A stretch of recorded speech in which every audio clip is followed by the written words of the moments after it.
C'est bien plus qu'un coup de cœur que je vous propose ce mois-ci, mais bien un hommage, un triple hommage.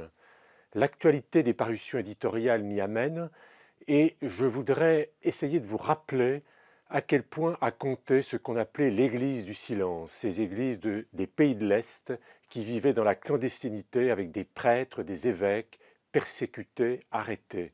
Alors il y avait ces grandes figures emblématiques dont on se souvient, le cardinal Mizanti en Hongrie qui a vécu près de 20 ans reclus à l'ambassade des États-Unis, le cardinal Wyszynski en Pologne et tant d'autres.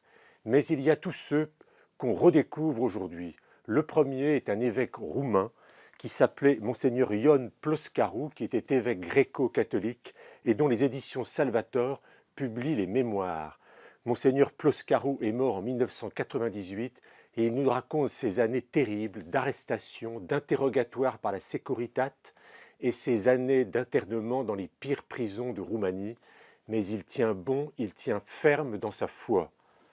Autre personnage que le pape François vient d'honorer et qui est toujours vivant, il a près de 90 ans, c'est Don Ernest Simoni, un simple prêtre que le pape a rencontré pendant son voyage en Albanie, et il a été bouleversé par cette rencontre au point d'élever Ernest Simoni de simple prêtre au rang de cardinal.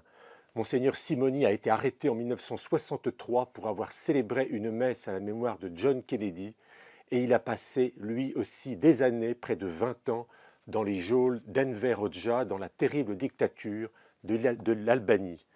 Et puis une figure un peu plus connue, plus jeune, une autre génération mais dramatique, celle du père Jerzy Popieluszko. Un prêtre du diocèse de Créteil, Bernard Brien, lui rend hommage dans un très beau livre publié aux éditions Artege. Il est allé en Pologne sur les traces du père Popieluszko, je vous rappelle, cet aumônier de Solidarnosc devenu vicaire d'une paroisse de Varsovie, enlevé un jour de 1984, arrêté, torturé et qu'on a retrouvé mort.